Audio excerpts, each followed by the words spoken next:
Assalamualaikum warahmatullahi wabarakatuh. Perkenalkan, nama saya Rojo Aska Syakira dari kelas 11 MIPA 3 SMA Negeri Titian Teras Haji Abdurrahman Sayuti.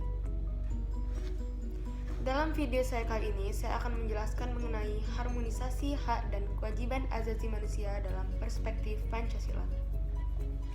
Jadi di sini saya memiliki buku Undang-Undang Dasar 1945 hasil amandemen. Pertama, saya akan menjelaskan mengenai apa itu hak asasi manusia. Hak asasi manusia adalah hak alamiah yang melekat dalam diri setiap manusia sejak ia dilahirkan. Hak asasi manusia juga merupakan instrumen atau alat untuk menjaga harkat dan martabat manusia sesuai dengan kemanusiaan yang luhur. Tanpa hak asasi manusia, manusia tidak dapat hidup sesuai dengan harkat dan martabat kemanusiaannya sebagai makhluk Tuhan yang paling sempurna. Adapun hak asasi manusia memiliki ciri-ciri, yaitu yang pertama adalah hakiki. Artinya adalah hak asasi manusia adalah hak asasi setiap umat yang sudah ada sejak ia dilahirkan.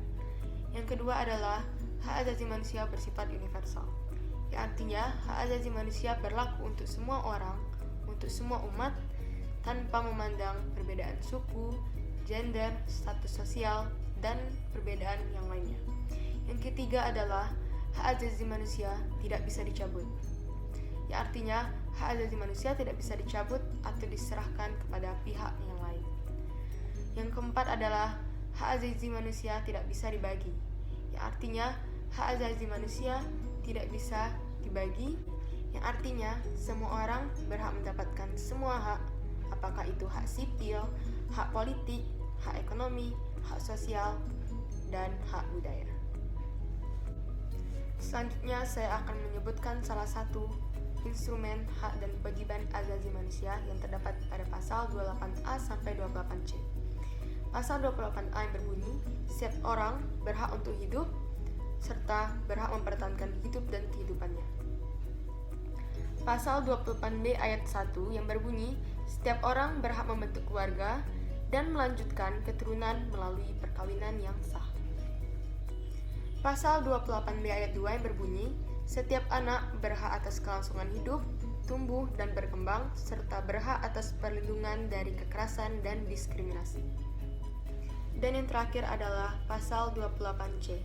Pasal 28C ayat 1 yang berbunyi, setiap orang berhak mengembangkan diri melalui pemenuhan kebutuhan dasarnya, berhak mendapat pendidikan, dan memperoleh manfaat dari ilmu pengetahuan dan teknologi, seni dan budaya, demi meningkatkan kualitas hidupnya dan demi kesejahteraan umat manusia. Pasal 28C ayat 2 yang berbunyi, setiap orang berhak untuk memajukan dirinya dengan memperjuangkan haknya secara kolektif untuk membangun masyarakat, bangsa, dan negaranya. Tindakan terbaik dalam penanganan HAM adalah dengan mencegah faktor timbulnya pelanggaran HAM di Indonesia, yaitu pertama, menegakkan supremasi hukum dan demokrasi. Yang kedua adalah meningkatkan kualitas pelayanan publik untuk mencegah terjadinya pelanggaran HAM oleh pemerintah.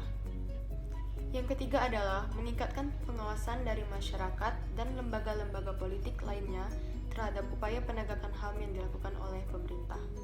Yang keempat adalah meningkatkan penyebarluasan prinsip-prinsip hak asasi manusia melalui sekolah-sekolah formal seperti sekolah dan perguruan tinggi maupun non-formal seperti tempat les ataupun kegiatan keagamaan, serta meningkatkan profesionalisme lembaga pertahanan dan keamanan negara. Dan yang terakhir adalah meningkatkan kerjasama yang harmonis antar suatu kelompok atau golongan dalam masyarakat agar tercipta sikap saling menghormati dan menghargai keyakinan dan pendapat masing-masing. Sekian video saya kali ini. Mohon maaf jika ada kesalahan kata. Wabillahi taufiq wal hidayah. Wassalamualaikum warahmatullahi wabarakatuh.